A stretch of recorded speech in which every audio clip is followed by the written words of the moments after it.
안녕하세요. 김태훈의 현명한 투자자 방송 시작하겠습니다. 오늘은 두산 로보틱스에 대해 좀 말씀을 드리겠는데요. 최근 들어서 엔젤 로보틱스가 이제 상장을 하면서 로봇주에 대해서 관심이 좀 많아졌습니다. 그러다 보니 자연스럽게 이 두산 로보틱스라고 국내에서는 협동 로봇 1위 업체입니다. 하지만 이제 최근 들어서 삼성전자가 그 레인보우 로보틱스를 인수하면서 이 삼성 그룹 내 흩어져 있던 로봇 사업을 대부분 레인보우 로보틱스에 몰아주려고 하고 있습니다. 물론 아직 레인보우 로보틱스의 삼성전자는 2대 주주로 있지만 이 레인보우 로보틱스에 대한 시비, 그러니까 전환사채를 행사하거나 그 콜옵션을 행사하면 최대주 지분가액 모두 넘겨받아서 실질적으로 50%가 넘는 최대주주가 됩니다. 근데 이런 그 흐름 속에서 레인보우 로보틱스와 이 두산 로보틱스는 항상 비교되는 그런 로봇 회사가 되죠. 근데 최근 들어서 이 로봇 시장의 이 하나의 화두는 이 휴머노이드 로봇입니다. 왜 휴머노이드 로봇이냐면 인간 모습을 한 이족 보행 로봇은 인간이 하고 있는 모든 그 사물과 그러니까 업무를 넘겨받을 수 있습니다. 그런데 이렇게 할 수 있는 이유가 이 로봇의 이 두뇌에 해당하는 인공지능 AI 기술이 계속 발전을 하면서 이 로봇이 자유롭게 인간과 함께 같은 공간에서 움직일 수 있는 그런 존재가 되었기 때문에 가능한 겁니다. 예전에 산업용 로봇이라고 불렀던 로봇들은 특수한 산업 환경 속에 제한된 움직임만을 할 수 있었습니다. 그만큼 로봇이란 게 잘 사용하면 생산성을 증대시켜주는 도구가 되겠지만 잘못하면 사람을 죽일 수 있는 흉기가 될 수 있는 그런 쇳덩어리였기 때문에 이거는 인간이 움직일 수 있는 공간과 로봇이 활동하는 공간이 엄격하게 분리되어 있었죠. 하지만 이 로봇에 대해서 인공지능의 영향으로 어느 정도 제한적인 인간과 같은 공간을 공유할 수 있는 협동 로봇들이 나오면서 이 로봇이 어떤 작업을 하면서도 사람과 부딪히려고 하는 그런 상황이 발생하면 로봇 스스로가 그런 걸 감지하고 멈출 수 있는 그 정도의 두뇌까지는 올라갔습니다.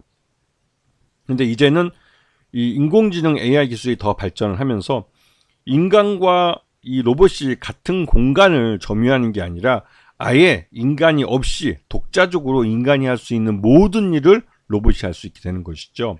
그래서 우리가 각 가정마다 뭐 차 한 대씩 있는 것처럼 각 가정마다 로봇을 한 대씩 두고 인간이 하는 청소나 조리나 이런 여러 가지 활동들을 모두 로봇에게, 그러니까 귀찮은 집안일들이죠. 그런 것들은 로봇에게 다 떠넘길 수 있는 그런 시대가 오고 있는 겁니다.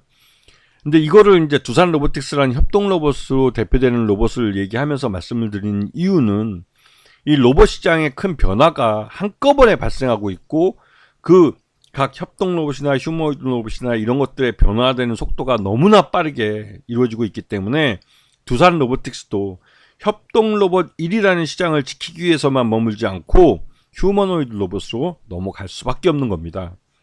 즉 협동 로봇은 휴머노이드 로봇으로 가기 위한, 즉 서비스 로봇으로 가기 위한 과도기적 단계의 로봇 산업이라는 것이죠. 자, 지금 두산 로보틱스가 협동 로봇이라는 이름 아래서 여러 가지 연구 활동을 해왔습니다.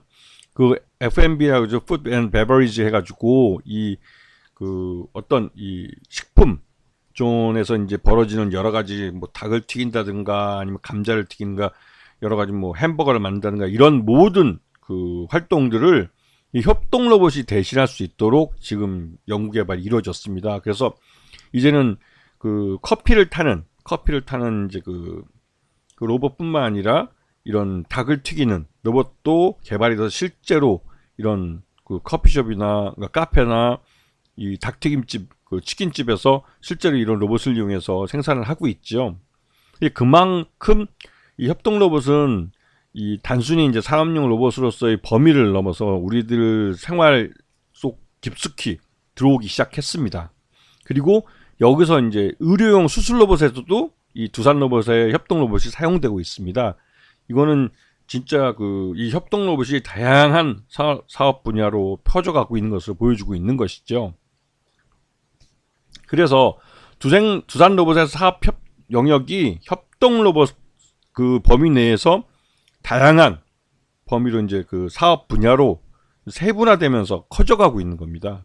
그러면서 이제 자연스럽게 두산 로보틱스는 여러 가지 이제 그 판매 채널들을 기존의 그 공장, 산업용 로봇을 그러니까 산업 활동을 벌이는, 생산 활동을 벌이는 로봇 공간에서, 산업용 로봇 공간에서 이 서비스 로봇, 아이스크림을 만든다든가 아니면 닭을 튀긴다든가 커피를 만드는 이런 분야로 사업 영역을 확대하면서 그런 부분에 대한 영업도 강화할 수 있게 된 거죠. 그렇게 되면 이제 말 그대로 이제 협동 로봇의 이제 사용 범위가 넘어지면서 규모의 경제를 달성할 수 있게 되는 겁니다. 그래서 지금 보시게 되면 두산 로보틱스가 글로벌 고객들을 다양하게 확보하고 있는 걸 알 수 있죠. 왜냐면 이 두산 로보틱스 자체가 이런 그 협동 로봇을 만들어서 다양한 사업 분야에서 적용할 수 있도록 커스터마이징 해줄 수 있는 로봇 회사이기 때문에 가능한 겁니다. 그래서 지난 2023년 12월 달 기준으로 봤을 때 그 협동 로봇 전체 매출액의 86% 정도를 차지했고 세분화해서 뭐 커피 모듈 쪽에 5.16%의 매출을 일으키고 있습니다. 그리고 지금 그 두산 로보틱스는 이제 상장한 6개월이 이제 거의 다 돼 가는데요. 그러다 보니까 이제 6개월을 확약해준 보호예수 물량이 240만 주가 곧 조만간 시장에 나올 겁니다. 이 물량이 풀리면 유동성이 늘어나면서 주가가 다시 한번 자극받을 수 있는 가능성이 높은 거죠. 그리고 작년에 뭐 최대주하고 이제 특수관계인들, 기존 주들을 다 포함해서 대부분이 최대주를 제외하고는 보호예수가 풀렸습니다, 이제. 그래서 실제로 대량 매물이 나올 수도 있는데요. 그런데 그거보다는 이 최대주 지분이 그 1년이 지나가면 약 34.09%는 2,200만 주가 팔릴 수가 있는데요. 이 중에서 경영권 지분 50%를 제외하고 나머지 지분 일부가 그 블록딜로 매각될 수가 있습니다. 그게 이제 상장일로부터 1년이 지난 시점에 가능하기 때문에 이 두산은 그 1년이 지나는 시점에 주가가 최대한 높을 수 있도록 가능하면 두산 로보틱스의 주가를 끌어올리는 쪽으로 정책들을 여러 가지 경영 정책을 내놓을 가능성이 큰 거죠. 그래서 작년 실적을 놓고 보면 재작년보다 계속 300억, 400억, 500억에서 매출 외형이 뭐 어느 정도 뭐 조금씩이지만 계속 늘어나고 있습니다. 하지만 영업 손실, 즉 그 영업이익 부분에서는 계속 영업 손실을 보고 있죠. 이 말 뜻은 여전히 두산 로봇이 규모의 경제를 달성하지 못하고 있다는 그런 반증이기도 합니다. 그래서 여전히 적자를 기록하고 있는 상황이 있죠. 자, 하지만 두산 로보틱스에 대해서 외국인 투자자들의 투자 지분이 계속 오르고 있습니다. 지금 0.42%부터 지금 한 달여 사이에 1.83%까지 올라왔죠. 그만큼 두산 로보틱스의 올해 2024년 흑자 전환 가능성이 그 어느 때보다 높아지고 있는 상황이기 때문에 그렇습니다. 그래서 두산 로보틱스는 공모가 26,000원에 상장을 해서 지금 현재 10만원 가까이 거의 한 91,000원 정도에서 주가가 거래되고 있는데요. 이게 이제 지금 6개월이 지나가면 6개월 보호예수 때 한 200만 주 되는 주식이 더 흘러 시장에 나올 가능성이 큽니다. 왜냐면 공모가보다 훨씬 높은 가격이기 때문에 그 차익 실현에 나설 가능성이 높은 거죠.